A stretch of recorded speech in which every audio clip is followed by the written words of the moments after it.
오늘은 창세기 37장 1절에서 11절 말씀 중심으로 하나님의 꿈, 인간 이해를 넘어선 언약의 계시라고 하는 제목의 말씀으로 함께 은혜를 나누려고 합니다.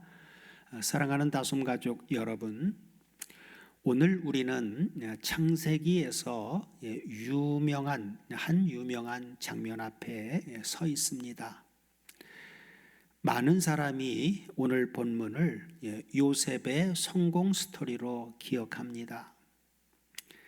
채색 옷을 입은 소년, 그리고 꿈꾸는 자, 그리고 나중에 총리가 된 사람. 그러나 성경은 단순한 성공담을 기록하지 않습니다. 성경은 하나님의 언약이 어떻게 인간의 오해와 그리고 갈등과 죄를 뚫고 성취되는가를 보여주고 있습니다. 오늘 본문은 한 가정 안에서 벌어진 이야기입니다.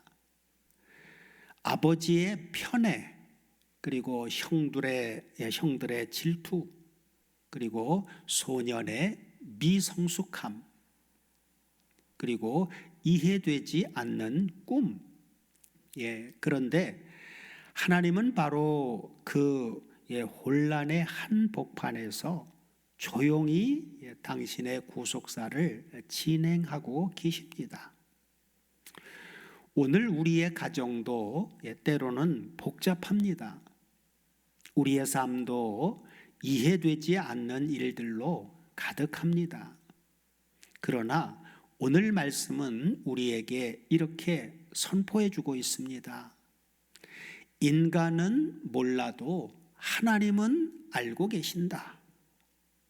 사람은 오해해도 하나님은 이루신다 하고 말입니다. 오늘 본문은 어떻게 시작됩니까?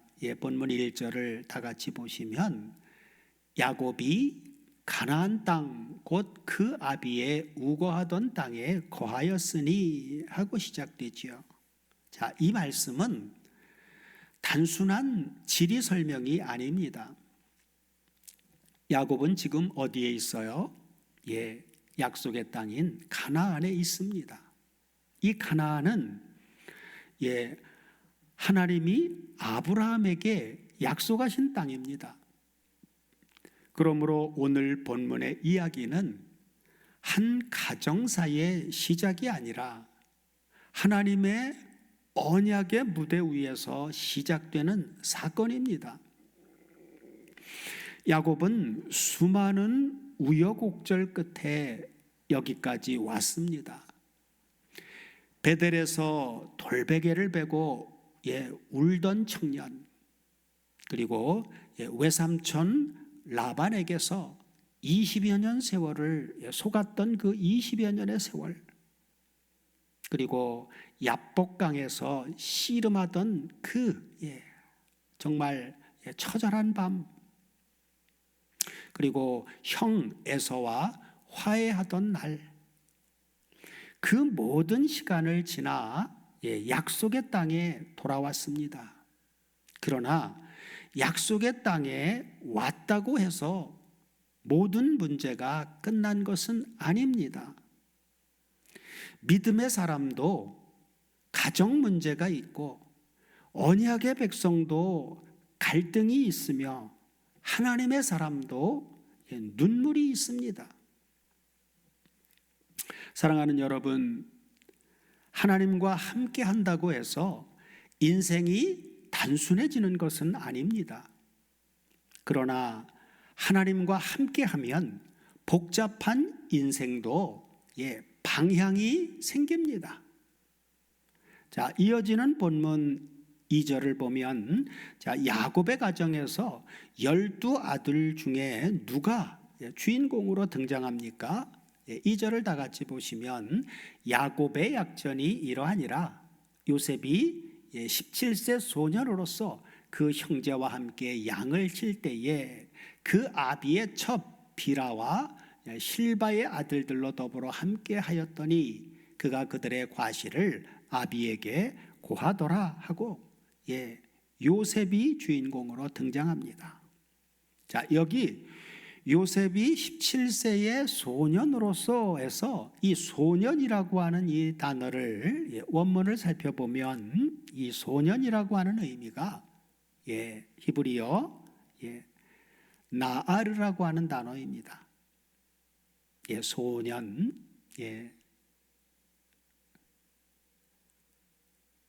17세 소년 할 때 이 소년이라고 하는 단어가 히브리어로 나르입니다. 자, 히브리어 나르는 젊은이 그리고 아직 성숙하지 않은 자를 의미합니다.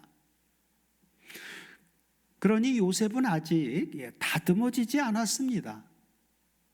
완성된 인물이 아닙니다. 하나님은 완성품만 쓰시는 분이 아니라 빚어가시면서 사용하시는 분이십니다. 또한 요셉은 형들의 잘못을 아버지께 고자질했죠. 알렸습니다.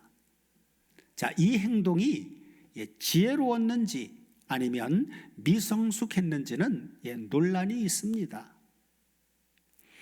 그러나 분명한 것은 요셉 역시 아직 연단 중인 사람이라고 하는 사실입니다. 성경은 인물을 미화하지 않습니다. 하나님은 결점 없는 사람을 통해 일하신 것이 아니라 결점 있는 사람을 붙드시고 일하셨습니다. 오늘의 우리도 그렇습니다. 아직 부족합니다. 성격도 덜 다듬어졌고 믿음도 때로는 흔들립니다. 그러나 하나님은 말씀합니다. 내가 완성되었기 때문에 부른 것이 아니라 너를 완성시킬 것이기에 불렀다 하고 말입니다. 자, 야곱의 자식 사랑은 어떠했습니까? 본문 3절, 4절을 다 같이 보시면 요셉은 야곱의 노년에 얻은 아들이므로 이스라엘이 여러 아들보다 그를 깊이 사랑하여 위하여 채색옷을 지었더니 그 형들이 아비가 형제들보다 그를 사랑함을 보고 그를 미워하여 그에게 언사가 불평하였더라 하고 말씀합니다.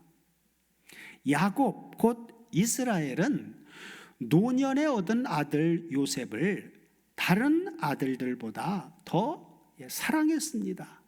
그래서 요셉에게 채색옷을 지어 입혔습니다.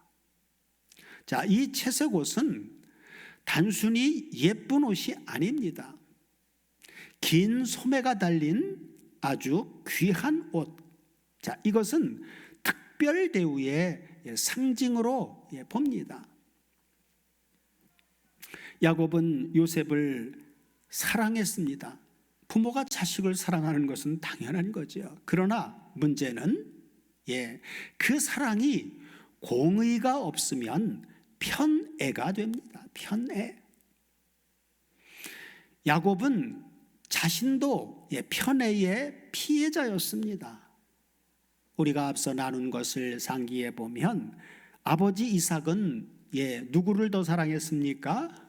야곱보다 에서를 더 사랑했고, 그리고 어머니 리브가는 야곱을 사랑했습니다. 그 상처를 알던 사람이 같은 실수를 반복합니다. 상처가 치유되지 않으면 이처럼 다음 세대에 반복됩니다. 야곱의 편애로 인해 형들은 요셉을 미워했습니다.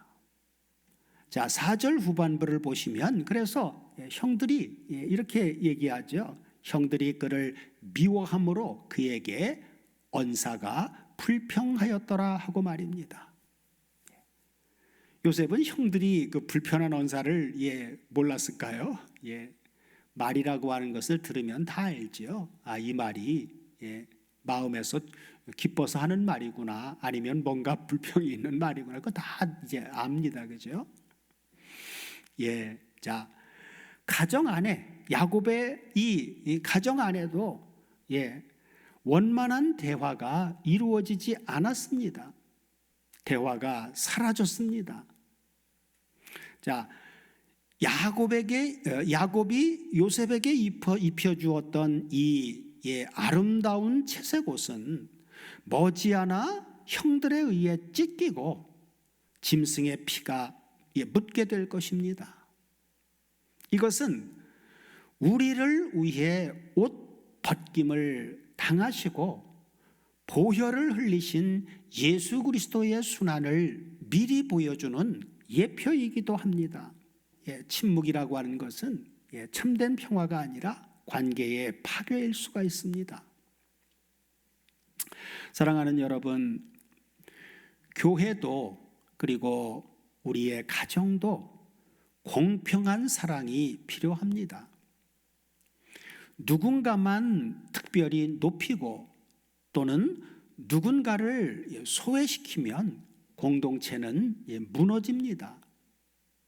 그러나 놀라운 사실은 야곱의 편애라고 하는 인간적인 실수와 형들의 질투라고 하는 죄악조차도 우리 아버지 하나님은 요셉을 애굽으로 보내어 이스라엘을 구원하시려는 하나님의 거대한 섭리 안에서 그것을 도구로 사용하신다라고 하는 것입니다.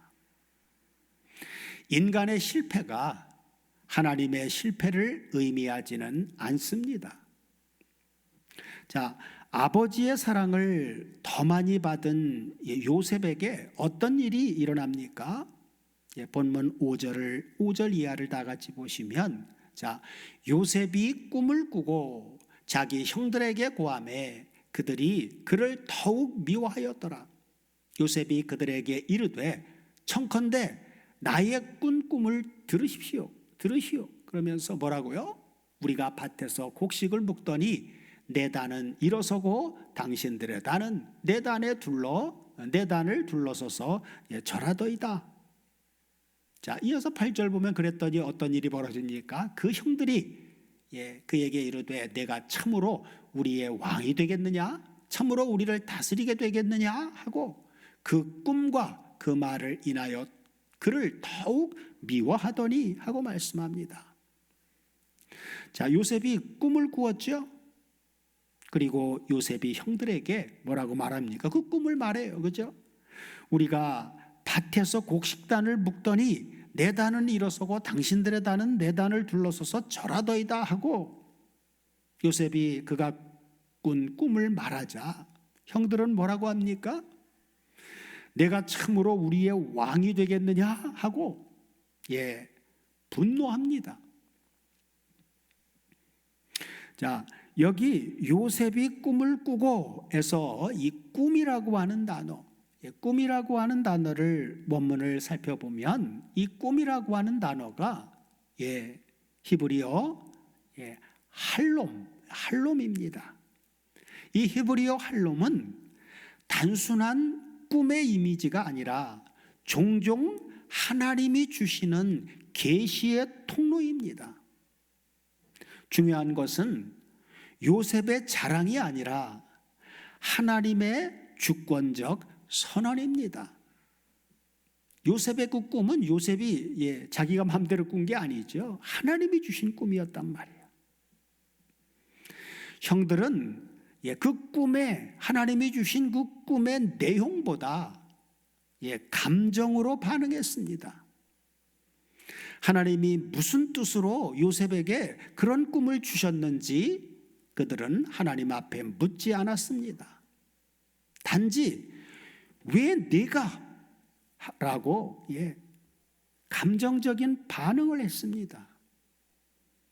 인간은 종종 하나님의 계획을 들을 때 말씀의 내용보다 내 자존심으로 반응합니다. 왜 저 사람이 쓰임받지? 왜 저 사람이 앞서지? 왜 나는 아니지? 그러나 하나님의 선택은 인간 서열과 다릅니다. 여기서 우리가 반드시 기억해야 할 사실이 있습니다. 요셉이 꾼 꿈의 목적은 형들 위에 군림하는 성공에 있지 않습니다. 하나님께서 요셉에게 보여준 주신 그 꿈은 훗날 닥칠 대기근 속에서 형들과 그 가족들의 생명을 살리기 위한 하나님의 공적인 계획이었습니다. 하나님의 꿈은 나를 높이는 꿈이 아니라 나를 통해 남을 살리는 꿈입니다. 자, 이어지는 본문 9절에서 10절을 보면 요셉에게 재차 어떤 일이 일어납니까? 9절 10절을 다 같이 보시면 요셉이 다시 꿈을 꾸고 그 형들에게 고하여 가로되 내가 또 꿈을 꾼즉 해와 달과 11별이 내게 절하더이다 하니라. 그가 그 꿈으로 부형 아버지에게도 고하매 아비가 그를 꾸짖고 그에게 이르되 너희의 꾼 꿈이 무엇이냐? 나와 내 모와 내 형제들이 참으로 가서 땅에 엎드려 내게 절하겠느냐? 하고 말씀합니다. 요셉은 다시 꿈을 꾸죠. 해와 달과 11별이 내게 절하더이다. 자, 이 꿈은 첫 번째 꿈보다 더 큽니다. 가정 전체 곧 언약 공동체가 관련됩니다. 해와 달은 부모를, 그리고 11별은 형제들을 상징합니다. 자, 그런데 아버지 야곱도 요셉의 꿈을 듣고는 요셉을 꾸짖습니다. 자, 나와 내 어머니와 내 형들이 참으로 내게 가서 절하겠느냐? 하고 꾸짖죠. 자, 여기서 놀라운 점은 형들만 화를 낸 것이 아니라 아버지 야곱도 요셉에게 주신 그 꿈을 이해하지 못했다라고 하는 사실입니다. 믿음의 아버지도 다 이해하지 못했습니다. 하나님의 계시는 종종 받는 사람도 완전히 이해하지 못합니다. 예수님의 수태고지를 들은 마리아도 천사의 말을 다 이해하지 못했고, 제자들도, 예수님의 직계 제자들도 성령께서 오순절에 내주하시기 전까지는 십자가를 이해하지 못했고, 초대교회도 이방 선교를 처음에는 이해하지 못했습니다. 하나님의 뜻은 늘 인간 이해보다 큽니다. 자, 끝으로 요셉을 꾸짖은 야곱은 요셉의 꿈을 무시했습니까? 본문 11절을 다 같이 보시면 아버지가 요셉의 꿈을 다 이해하지는 못했어도, 자, 이렇게 나오죠. 그 형들은 시기하되 그 아비는 요셉의 말을, 요셉의 꿈에 대한 그 말을 마음에 두었더라 하고 말씀합니다. 형들은 요셉의 꿈을 듣고 시기했습니다. 그러나 야곱은 다릅니다. 그 아비는 그 말을 마음에 두었더라 하고 말씀합니다.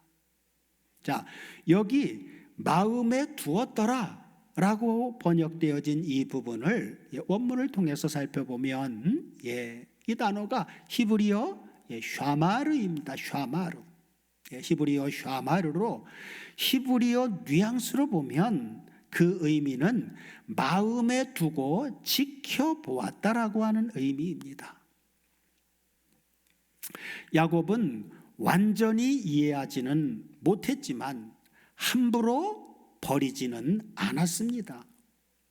바로 이 태도가 중요합니다.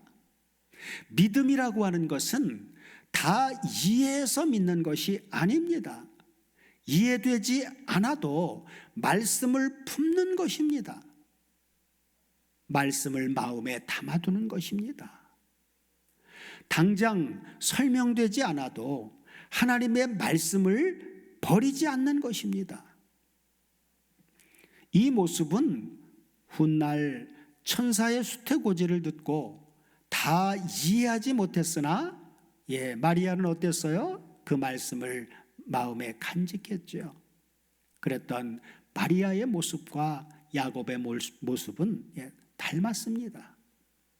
자, 이해가 믿음을 앞서는 것이 아니라 말씀을 품는 샤마르, 마음에 간직하는 이 태도가 믿음을 완성합니다. 오늘의 우리도 그렇습니다. 왜 이런 일이 생겼는지 모르고 또 왜 기도 응답이 이렇게 늦는지도 모르고 왜 우리가 살아가는 삶의 문이 닫혔는지도 모릅니다. 그러나 믿음은 이렇게 말합니다. 나는 지금 다 모르지만 하나님은 알고 계신다 하고 말입니다. 자, 오늘 본문의 구속사적 의미는 무엇입니까? 오늘 본문의 주인공으로 등장하는 요셉은 장차 오실 우리 주 예수 그리스도의 그림자입니다. 아버지께 사랑받는 아들, 형제들에게 미움받는 자, 은전 20에 팔리는 자, 낮아짐을 통해 높아지는 자, 그리고 고난 후에 많은 사람을 살리는 자, 그가 바로 요셉의 모습이지요. 그것처럼 예수님도 바로 그러하셨습니다. 우리 주 예수 그리스도는 성부께 사랑받는 독생자죠. 유일한 아들, 독생자. 그리고 그분은 자기 백성에게 대우를 제대로 받으셨습니까? 아니에요. 자기 백성에게 배척받으신 분입니다. 그리고 그분은 은전 30에 팔리신 분이지요. 그리고 십자가로 낮아지신 분, 그런 그를 하나님은 부활과 승기로 높여주신 분, 그리고 주님은 세상을 살리신 분이죠.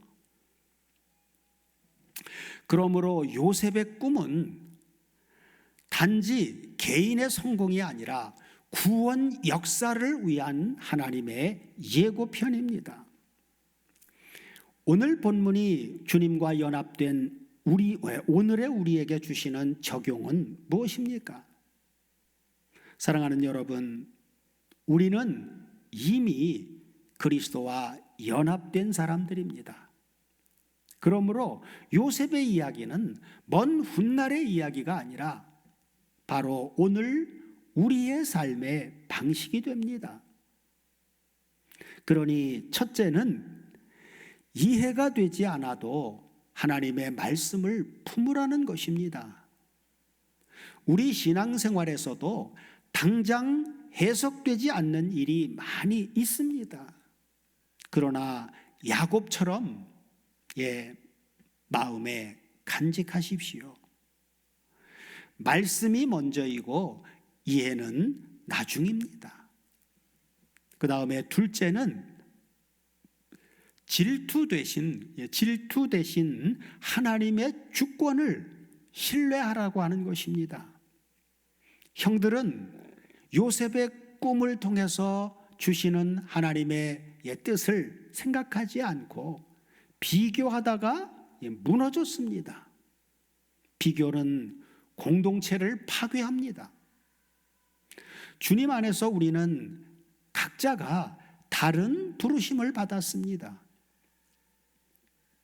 자, 셋째는 미성숙해도 낙심하지 말라는 것입니다. 요셉은 17세 소년이었습니다. 그러나 하나님은 그를 포기하지 않으셨습니다. 우리도 지금 아직 과정 중에 있지요. 주님과 연합된 자는 계속해서 자라갑니다.